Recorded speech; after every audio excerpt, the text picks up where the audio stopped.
Hello, you're watching Shalom World News. I'm Dana Villa from Chicago, USA. Here are the latest headlines from around the world.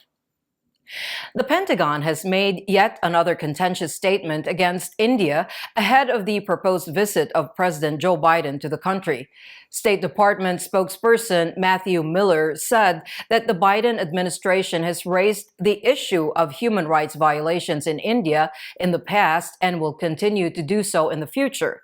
This comes as the U.S. president is slated to visit New Delhi next month for the G20 summit, during which he will be holding talks with Indian Prime Minister Narendra Modi. Meanwhile, in the strife-torn northeastern Indian state of Manipur, a major security reshuffle has been made in the wake of the ongoing violence. A vote in the U.S. state of Ohio to make it harder to amend the state constitution failed to reach the required threshold.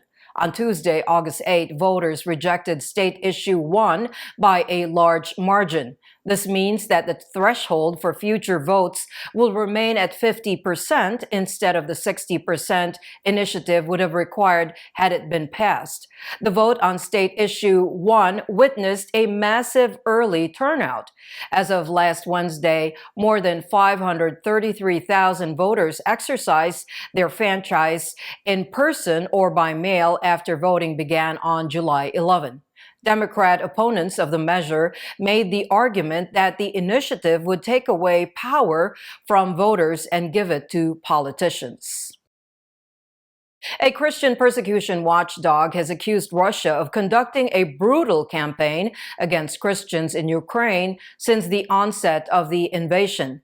U.S.-based Global Christian Relief has said that Moscow troops have destroyed at least 500 places of worship and church buildings, apart from imprisoning or torturing 24 religious leaders. CEO of the group, David Curry, said the targeted attacks against Ukrainian Christians constitute a cultural genocide campaign. He said churches are soft targets and have little security against an invading army. Global Christian Relief is also urging the international community to hold Russia's military and church leaders accountable for the war on Christianity. The Holy Father issued a motu proprio on Tuesday, August 8th, modifying Canon Law with regard to the governance of personal prelatures. Pope Francis made the changes assimilating the personal prelature to public clerical associations of pontifical rights with the faculty of incarnating clerics. The changes also mandate that the role of the prelate who governs the prelature will be that of a moderator endowed with the faculties of an ordinary. These changes will come into effect in Opus Dei, the only personal prelature in the Catholic Church currently. The motu proprio modified Canons 295 and 296 of the Code of Canon Law and were entered into force with immediate effect. Opus Dei was founded by Spanish priest Saint Jose Maria Escriva in 1928, and it comprises laymen and women apart from priests.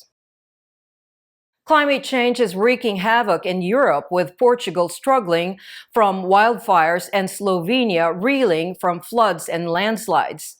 Around 2,000 firefighters are battling wildfires in Portugal, where 1,400 people have been evacuated in the Odimera in the south.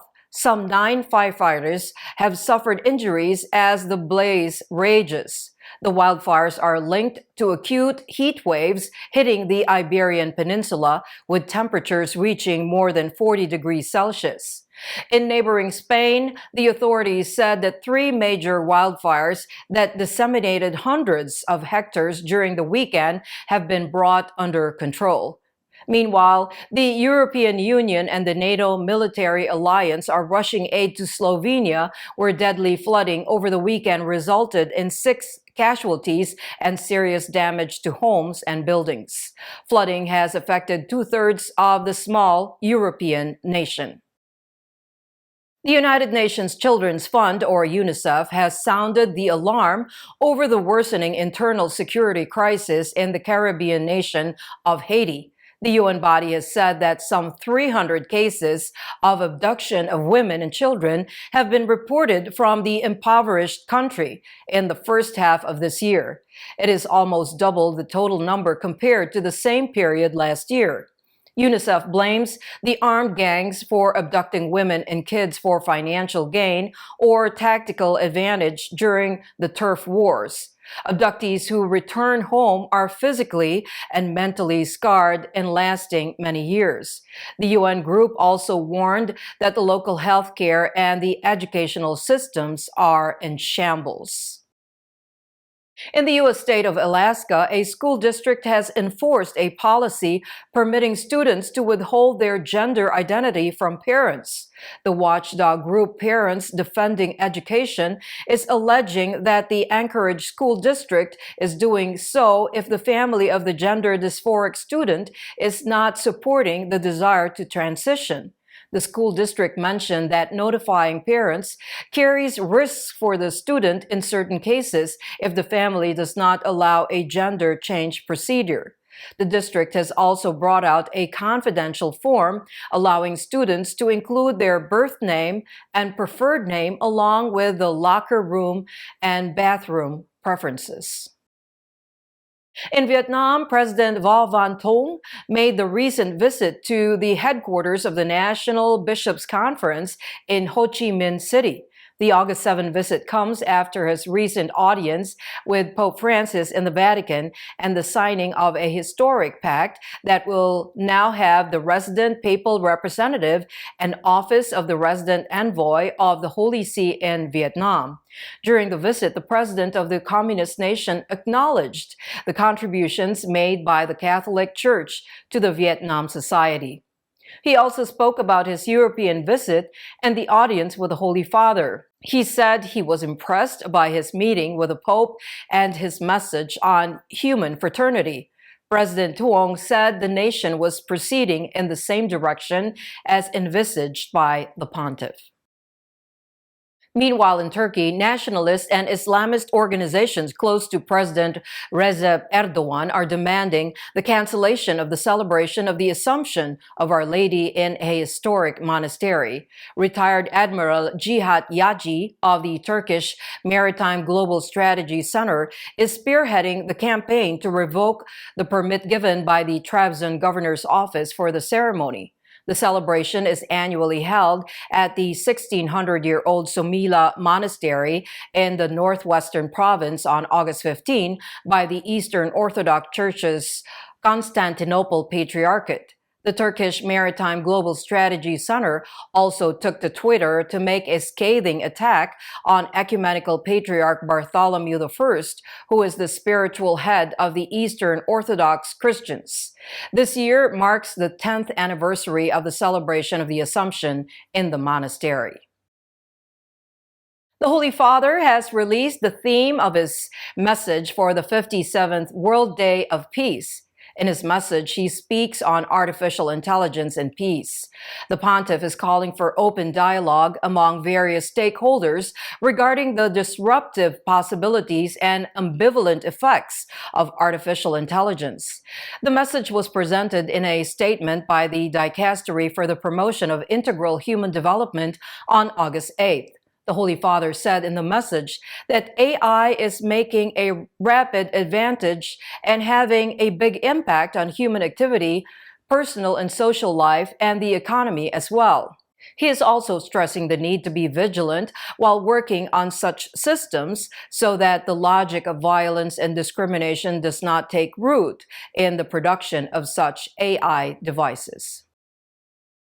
The government of Norway is providing a grant for the upkeep of historic churches across the Nordic nation. This was announced by Minister of Religion Kjersti Topp. According to the Norwegian government, the church buildings are part of the national cultural heritage, which must be protected for future generations. Finance Minister Trygve Slavsvold Vedum said the subsidy of 10 billion Norwegian kroner will ensure predictable funding so that the restoration of the historic churches can be carried out in a good and efficient way. As many as 1,000 churches across Norway will be eligible for state funding. Churches made of stone dating to the Middle Ages will be prioritized for restoration, according to Minister Tope. A judge in the U.S. state of Texas has ordered Southwest Airlines to undergo training in religious freedom from the faith-based legal advocacy organization Alliance Defending Freedom. The ruling came from a lawsuit filed by a former employee citing a violation of freedom to practice one's religion. Flight attendant Charlene Carter was fired from the airline after she criticized the workers' union president for taking part in a pro-abortion rally in Washington, D.C. in 2017. She filed a lawsuit and won a combined $5 million damage from the company and the Transport Workers Union local. Subsequently, she had to be reinstated by the airline. The U.S. District Court for the Northern District of Texas told the airline to inform workers that the firm will not discriminate against flight attendants for their faith practices and convictions. The Catholic bishops of Nigeria are urging the leaders of Western African nations to desist from sending military to neighboring Niger in the wake of the coup. Almost 2 weeks ago, the military announced that President Mohamed Bazoum was removed from power and General Abdurrahmani Chaichi was the new head of state. According to the Economic Community of West African States, it threatened the military action if democracy was not restored in Niger. This prompted the Nigerian bishops to intervene. Head of the nation's episcopate, Archbishop Lucius Ugorji, is urging Nigerian President Ahmed Tinubu to stop West African countries from sending troops to Niger with the deadline for the restoration of democracy expiring on Sunday. Nigeria is located north of Niger and shares a 1,000-mile border. And those are your latest headlines. Do join us tomorrow. In the meantime, you can visit swnews.org for more updates. Shalom.